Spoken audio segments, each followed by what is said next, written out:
Chairman Kennedy, thank you. I join the ranking member in welcoming you to your chairmanship and look forward to working with you. Let me start with you, Chairman Simons. FTC's current Section 5 authority and other specific enforcement authorities that you have, does the FTC currently have the financial and staffing resources to effectively enforce against harmful data collection and processing practices? So what resources, if any, additional do you need for your current responsibilities? Right. So the first thing I would point out would be we lack civil penalty authority.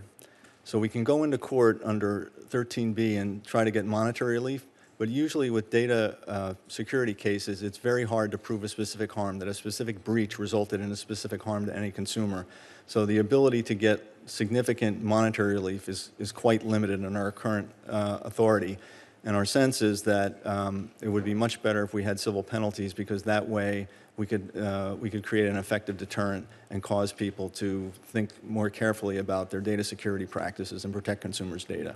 So in answer to my question, you are asking for a legislative Yes. endeavor, not necessarily something from this Appropriations Subcommittee. Right. Yes, we'd like to get civil penalty authority. We'd like to get targeted rulemaking, and we'd like to get jurisdiction over nonprofits and common carriers. Well, as you know, I chair the Commerce Subcommittee that deals with these topics, so I appreciate you reminding me of that. Let me ask you if that subcommittee or the full Commerce Committee, those that are working on data privacy legislation, are successful. And I'm teamed up with a handful of senators, and I think that I remain optimistic that we will be able to deal legislatively with data privacy. So if Congress were to enact a federal privacy law to provide the FTC with those improved authorities, how would you expect your resource needs at the FTC to change? I think they would go up significantly. One point of comparison would be if you look at the UK Data Protection Authority, which has jurisdiction to enforce the GDPR, which is a much more extensive privacy law than what we enforce now. They have, this is just the UK, they have over 500 people doing that job. Even the Irish authority has, I think, 140. We have about 40. Dramatic difference. We had the Irish authority in front of our full committee last week. Yes. As perhaps an aside, but something I want to say to you, Mr. Chairman, when we had you and all the remaining commissioners in front of our subcommittee, I want to tell you how impressed I was with every member of the commission. And it was good to see the capabilities, but also the evidence of working together to find solutions to problems. I'm very grateful for and appreciative for what I saw. Thank you so much. We deeply appreciate that. Chairman Pai, let me turn to you in a conversation that you and I have had ever since you showed me mobility maps.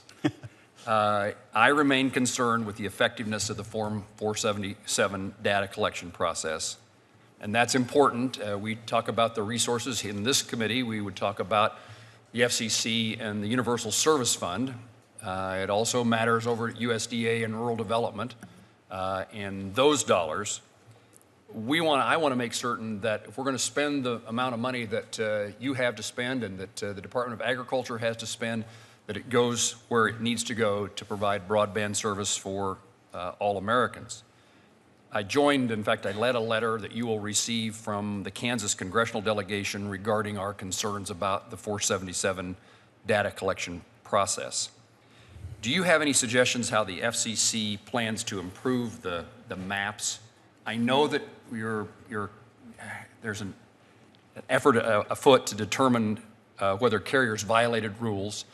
Is there something that's taking place between now and that determination to improve the quality and accuracy? Yes, Senator, is the short answer. With respect to fixed broadband, right after I got into office, we started a comprehensive rethink of the Form 477 process, which maps where fixed broadband is and, importantly, where it isn't. We are now engaging with staff, and I expect that staff will come to me with some recommendations on how to make sure that this information is both accurate and more granular. So we understand, for example, where broadband within a census block is, as opposed to simply understanding whether a census block has a single household covered in that block. On the mobility side, with respect to wireless broadband, we do have the Mobility Fund Phase 2, as you and I have discussed before. And here, thanks in part to Senator Manchin's advocacy, we determined that we believe that one or more carriers may have submitted inaccurate data.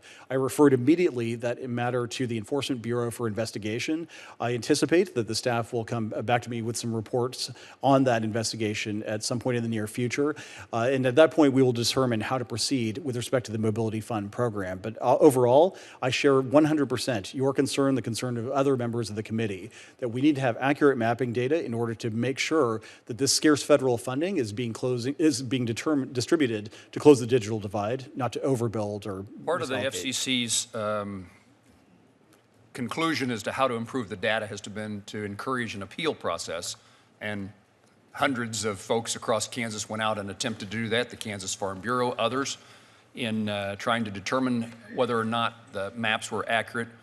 What have you learned from that process of that information being provided to the FCC? Does it validate the maps, or does it indicate there remains problems? I think the challenge process has been illuminating. It has illustrated that in many cases, consumers and small businesses, farmers out there, for example, have been able to pinpoint that some of these mapping statistics are inaccurate, and that's been enormously helpful. And in the context of our Form 477 proceeding, that's one of the reasons why, among other solutions, we're looking at crowdsourcing as a way of getting information aside from the carriers themselves, so that we get the consumer experience reflected in our records, as well as the Form 477 data itself. Mr. Chairman, earlier in the day, you were kind enough to suggest you come join me in Kansas. Maybe you and I can go out and take the device together. We can travel Kansas. I can show you some of the places where my cell coverage gets dropped at every time I'm there.